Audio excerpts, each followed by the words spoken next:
नमस्कार, एग्रीमीटर में आप सभी का स्वागत है। मैं हूं विपुल सिंह और आज का एग्रीमीटर होने वाला है काफ़ी खास, क्योंकि हम बात करने जा रहे हैं खाद्य तेल के बाज़ार को लेकर के। एक बड़ा अहम अपडेट आया है और उस पर हम डिटेल में बातचीत करेंगे। पिछले पहले भी हमने आपसे बातचीत की थी एडिबल ऑयल को लेकर के कि जब भी कोई मोमेंटम आता है हम जो है डिटेल में इस पर बातचीत करते हैं।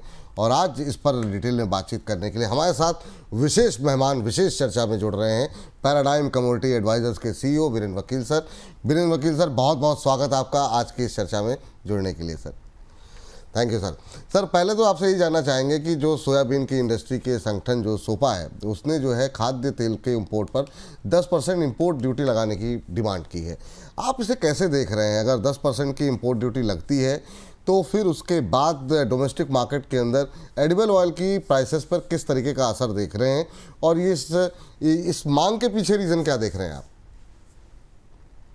सोयाबीन का जहां तक सवाल है तो इसमें की ड्राइवर तेल के बजाय मील रहता है, क्योंकि तेल का कंपोनेंट इसमें काफी कम है, मिल का ज्यादा है। और जैसे हम सब जानते हैं कि मिल कंपोनेंट में जो डिस्पेरिटी है वो मेनली इथानॉल से निकलता हुआ DDGS के कारण आई हुई है।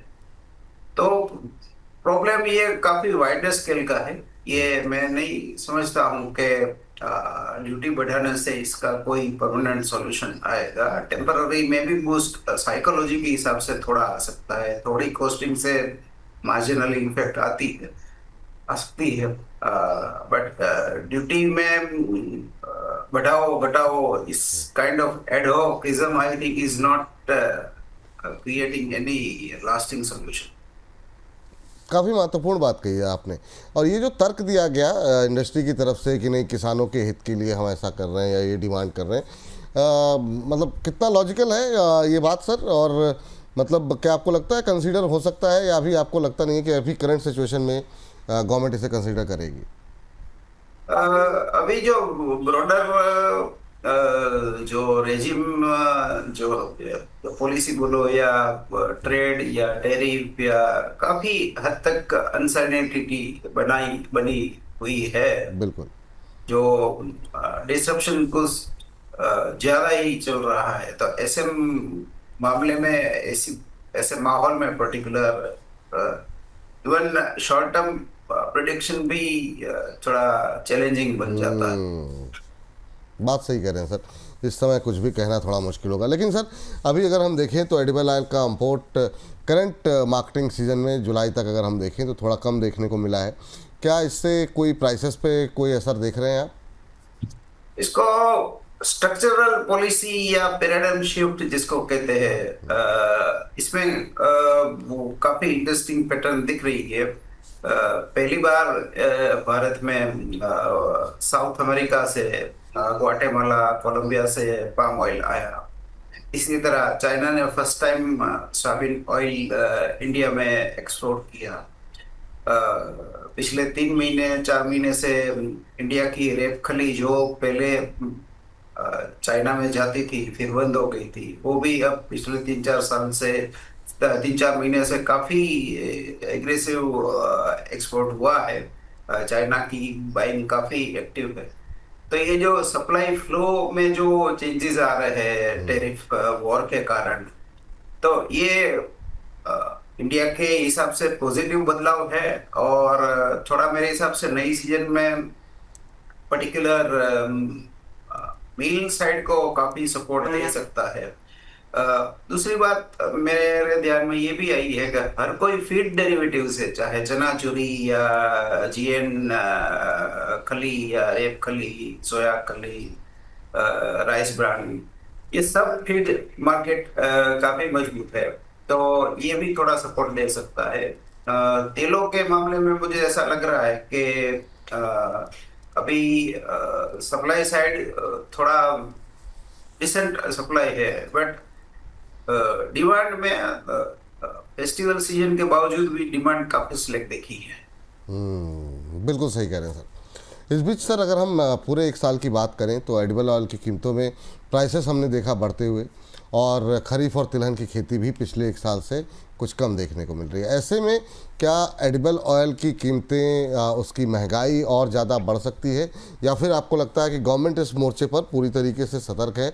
ये महंगाई सरकार के लिए मुश्किलें खड़ी कर सकती है, तो सरकार नहीं चाहेगी कि यहाँ पर महंगाई बढ़े। आपका मानना क्या है एडिबल ऑयल की कीमतों को लेकर के, महंगाई को लेकर? कीमतों काफी दबाव में है, तो महंगाई में वैसे भी एडिबल ऑयल बास्केट का कंट्रीब्यूशन वैसे भी काफी इनसिग्निफिकेंट रहा है आज भी। और हिस्टोरिकल पर्सपेक्टिव से देखें तो कीमतें लगभग ऑल टाइम हाई से 50%, 40% नीचे है। तो ये देखते हुए मुझे, और ग्लोबल मार्केट्स में भी वेल सप्लाइड सिचुएशन में देख रहा हूँ। नई फसल यूक्रेन की, रशिया की, सनफ्लावर की अच्छी है।